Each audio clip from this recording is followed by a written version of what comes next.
বন্ধুরা, আজকের এই গল্পটা বিশেষ করে সেই সব মানুষদের জন্য যেই সব মানুষরা ভাবেন আমি অন্য মানুষের ভালো করি, কিন্তু আমার সঙ্গেই সবসময় খারাপ কেন হয়।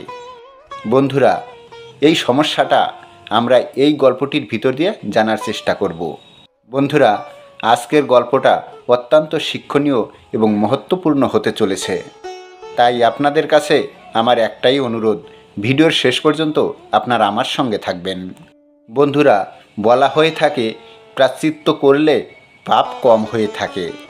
যদি মানুষ পাপের প্রায়শ্চিত্ত করে, তাহলে জানতে অজান্তে যদি কোনো পাপ হয়ে থাকে, আর যদি সে সেই পাপের প্রায়শ্চিত্ত করে নেয়, তাহলে পাপ কম হয়ে যায়। তাই বন্ধুরা, চলুন এই গল্পটার মাধ্যমে আমরা জেনে নিই। একটি শহরে একজন বেশ্যা থাকতেন, আর সেই শহরেই একজন মহাত্মা ছিলেন। মহাত্মাজিও নিজের কাজকর্ম করতেন, আর সেই বেশ্যাও নিজের কাজ করতেন।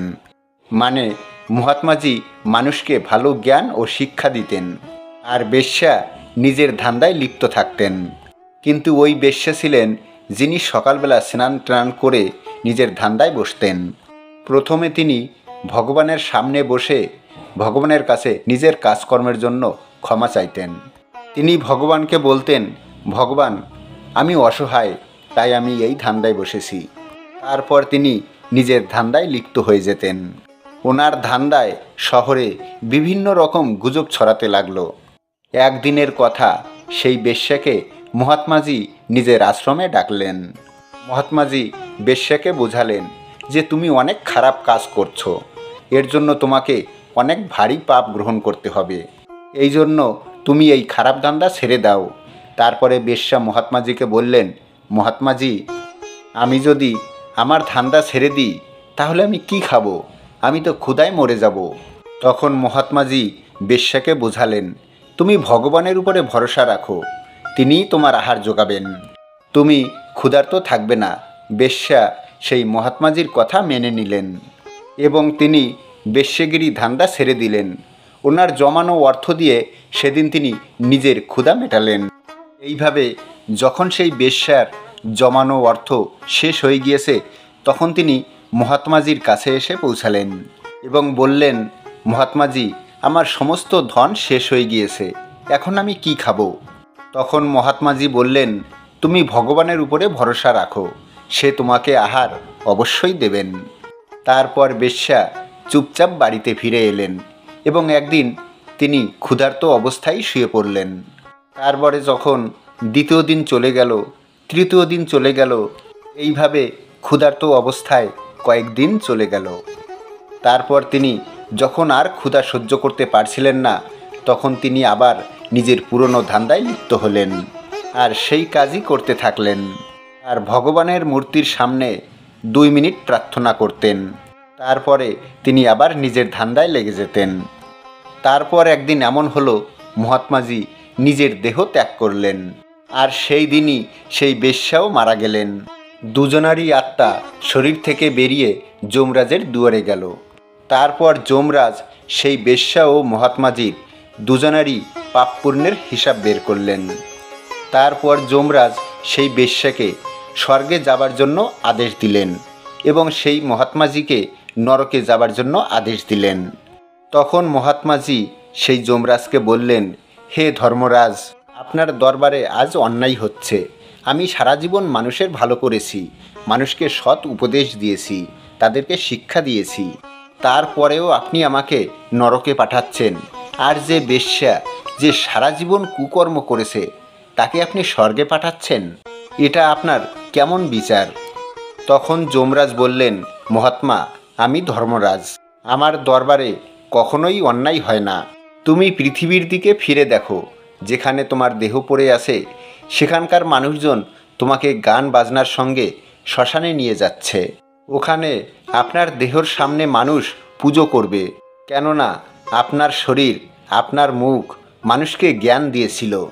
এই জন্যই আপনার শরীরের সদ্গতি হচ্ছে। কিন্তু আপনার মনে পরমাত্মার প্রতি সত্যিকারের মন ছিল না, বরং আপনি নাম কামানোর জন্য, চারিদিকে আপনার প্রতিভা ছড়ানোর জন্য আপনার মনে সেই লালসাই ছিল। আত্মার সঙ্গে আপনি কখনোই পরমাত্মার যোগ করেননি। এই জন্যই আপনাকে এখন এখানে নরকে পাঠানো হচ্ছে। আর ওইদিকে ওই বেশ্যাকে দেখো, যে নিজের শরীরকে দিয়ে পাপ কর্ম করাচ্ছিল।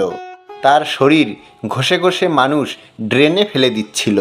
তার শরীর এখন কাক ও চিলে খাবে।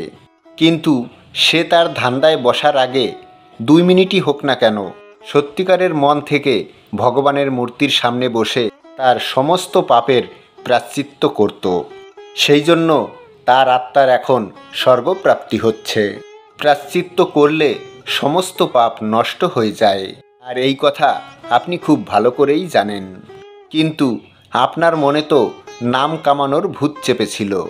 অর্থাৎ যে যেমন কর্ম করেছে সে তেমন ফলই পেয়েছে। বন্ধুরা, এই গল্পটা সেই সমস্ত লোকের জন্য সঠিকভাবে বসে যারা ভাবে আমি তো অন্য মানুষের কাছে ভালো কাজ করছি, আর আমার সঙ্গেই খারাপ কেন হয়। বন্ধুরা, এর পেছনে এটাই কারণ। আমরা শারীরিক দিক থেকে তো অবশ্যই সাহায্য করি, কিন্তু আত্মা থেকে কাউকে সাহায্য করি না। এই কারণেই আমাদের সঙ্গে খারাপই হয়। বন্ধুরা, এই প্রকৃতির নিয়ম এমনটাই, আপনি যেমন কর্ম করবেন তেমনই ফল পাবেন। বন্ধুরা, এই সংসারে সৃষ্টির সমস্ত ব্যবস্থার মধ্যে কর্মকেই মাহাত্ম্য দেওয়া হয়েছে। কর্ম অনুযায়ী ফল পাওয়া অথবা ভৌতিক জগতে এটি একটি সশর্ত নিয়ম। বাবলা গাছ লাগিয়ে কখনোই আম সংগ্রহ করা যাবে না। আপনি যে ফসল লাগাবেন সেটাই আপনাকে কাটতে হবে, এটাই প্রকৃতির নিয়ম। আর এই নিয়ম অনুসারে বিজ্ঞান ও বিধান চলে। এখানে বিভিন্ন আকৃতির প্রকৃতির বিভিন্ন রকম পরিবারে মানুষের জন্ম হয়।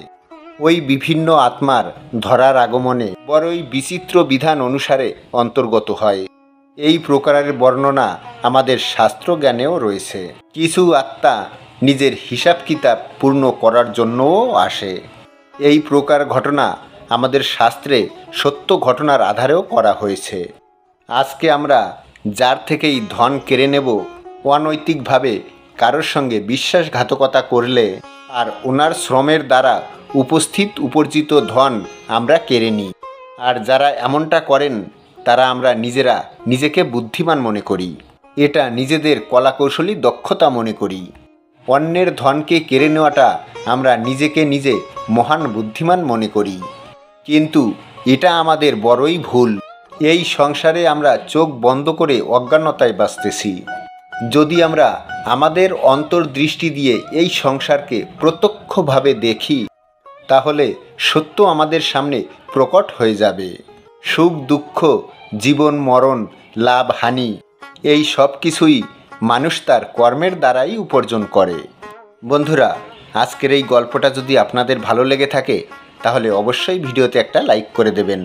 দেখা হচ্ছে তাহলে আবারও কোনো একটি নতুন ভিডিওর সঙ্গে। ততক্ষণ আপনারা আপনার ঈশ্বরের সঙ্গে, আপনার পরিবারের সঙ্গে সর্বদা হাসতে থাকুন, খেলতে থাকুন।